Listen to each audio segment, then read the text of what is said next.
Take a listen. Anybody that says running back, all right, that's Kansas City. We're going for two. We're going to keep this band together, and they know how to win. Shannon, you have a problem with any of this? I don't have a problem with it, Skip, no. That's what you said, these things. Skip, I've never heard anybody say, like, nah, we good with one. We ain't trying to get back here. Everybody says that we're going to repeat because they know ultimately that's how you're judged. There have been a lot of teams that's won one in a row. Yep. Mike Shanahan told us the very first time after we won, we came in there for that first meeting. He said, if you want to be special, you got to repeat. Well, sure. Okay. So, all right, but he said that to you. He didn't say it to us. No. We didn't do it.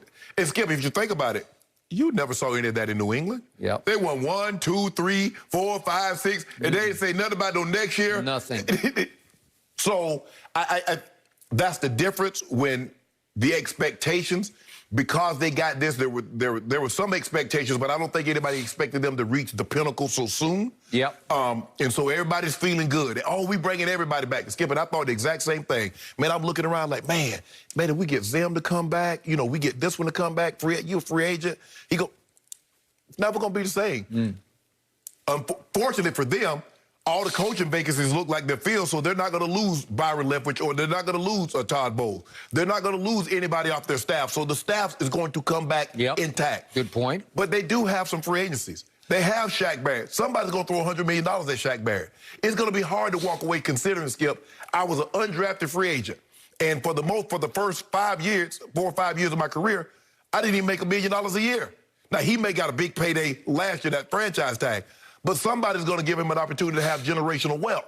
I don't know if he turns that down. I don't believe he does. Chris Godwin, somebody's going to throw a boatload of money at him because he was a number 2, and a lot of teams are going to believe that he can be a number 1. So they're going to pay him number 1 money, somewhere averaging probably around $15 to $17 million a year. Yeah. I don't know if he turns that down. But the greatest equalizer, one of the greatest things that will come into play while you don't repeat is what happened to Kansas City. You lose 4 offensive starters. Skip, remember, early in the season, Osimile was lost, and he was playing outstanding. Good player. So you lose Osimile, you lose Fisher, you lose Schwartz, you lose one of your guards before the season because he opts out to do COVID in his native Canada. So basically, you're down 4 starting offensive linemen. Okay. It happens. Injuries. Yep. And that's the thing that you're going to have to guard against. You're going to lose some of your free agents, but injuries is the number 1 reason why I believe, Skip, obviously you have some complacency, but I believe injury is the number 1 key to why teams don't repeat. All right. My turn. You have won 3 Super Bowls in 3 tries, so you do know what of you speak. I've covered many, many Super Bowl winners, and I've been sort of inside the reaction to Super Bowls. In all my years covering the National Football League, I have never, ever witnessed, this time from a distance, a more outrageously outspoken guarantee of a reaction as these guys gave us yesterday.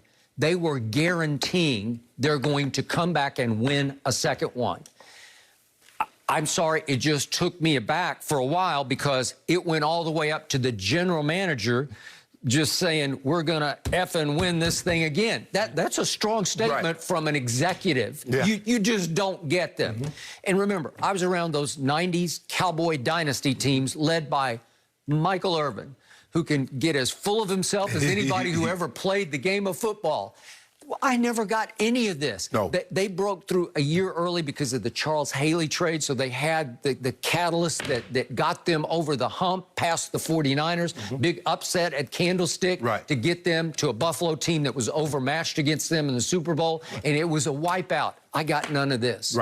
I think they were just kind of shocked by, we did this? Yeah. Jimmy kept telling you, you're good enough to do this. Okay, but nobody said, we're going to do this again next year, but they did do it again next year, and then they didn't say boo about doing it a third year. No one ever won 3 in a row, but nobody talked like this. I've never heard anything like this, and then we even get to the head coach. Obviously, he'd had a couple, and he's obviously outspoken to start with. But for him just to go off on the Chiefs with the microphone in his hand, he says, anybody that says run it back, which is what the Chiefs kept saying is their second time around, he said, you know what, but he said BS.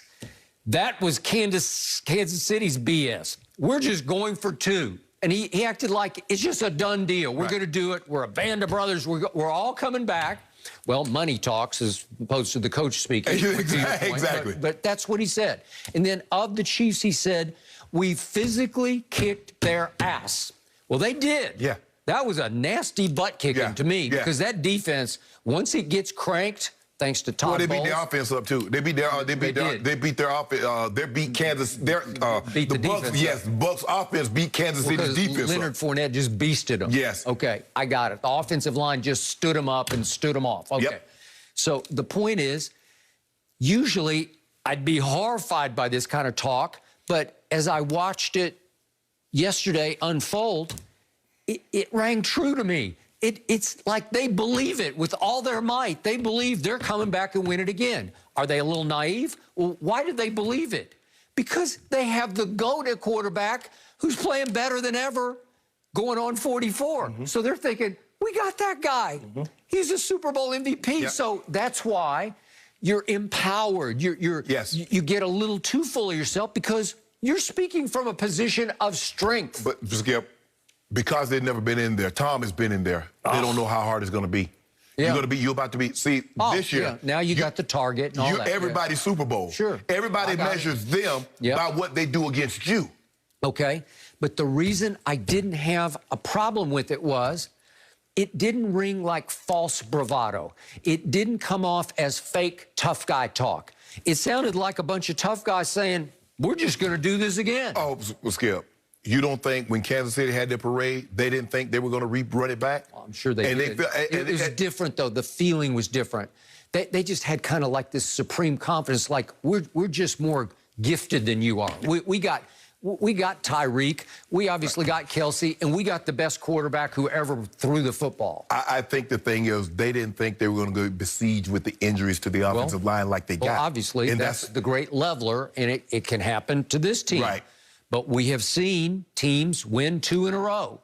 And Skip, there's a reason why it hadn't been done in 16, 17 years now. Because 3. It's hard. Oh, 2 in a row. Yes. Well, 3 in a row is never been done. Yeah. Right. Like I said, the 49ers they won 88, 89, and then they lost in the championship game by 3 to the Giants when Roger Craig fumbled and LT recovered. They kicked the field goal. Because, Skip, there's a reason teams don't repeat. It's hard. Okay. But what did the quarterback say pre-Super Bowl? Tom Brady said last week, very matter-of-factly, we will be better next year. Well, what is he talking about? He's talking about the continuity, the understanding and of each other. familiarity, right? Yes. Because they had to just throw it together on the fly with no preseason. Right. They had to figure it out in Week 13's bye week. Came the latest of any team's bye week. They had to figure it out. Right. Oh, this works, but that doesn't work. And somehow they got on a miraculous late season roll and won their last 8 games. Right. Well, he's saying, gee, give me a chance. And do you think Tom will work any less in this offseason than he worked? No, he'll be right out there just as driven as ever. But, Skip, that's the thing.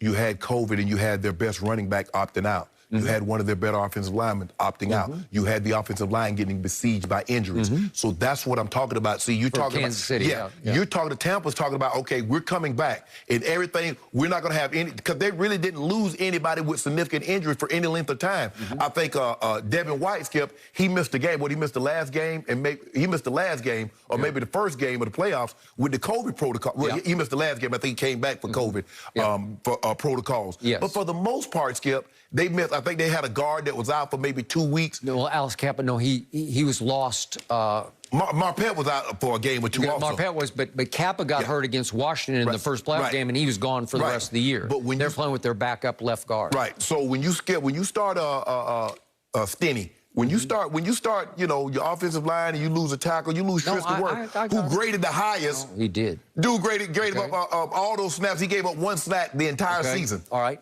But as little Scotty Miller said yesterday, he thinks that they have the best group of receivers in the league. Well, again, you can go depth. He's talking about there are just too many of us. Well, I'll give you the depth of them. I will not give you Tyreek and Kelsey because they're just better. Those 2 are better than anybody Tampa has. But if we just go 1 through 8, it's a lot of, again, they could lose Chris Godwin, which has got potential. and be okay because they signed AB. Right. And remember, Scotty Miller and Tyler Johnson, who had big catches during the year, Scotty had no targets in the Super Bowl, and Tyler Johnson had one that zoomed right by his hands, and he wasn't looking. That was the end of him. Right. Okay? You don't think they're going to be factors next year because they're young players? Yeah, they might not have the choice but to be factors because you lose Chris Godwin. So now AB is going to move to the number 2 slot, and so now somebody has to be that 3rd and 4th wide receiver. Okay, so but they'll remember, get more opportunities. Rob Gronkowski, Cameron Brate, who caught the Lombardi yesterday, and O.J. Howard, who tore his Achilles tendon. I don't know what he'll be when he comes back, but potentially he's the best of the tight ends. What if you add him to the mix and he's 95% of what he used to be? You don't think they have depth at receiver? You don't think they can be just as overwhelming as they were this year? Yes. Right? And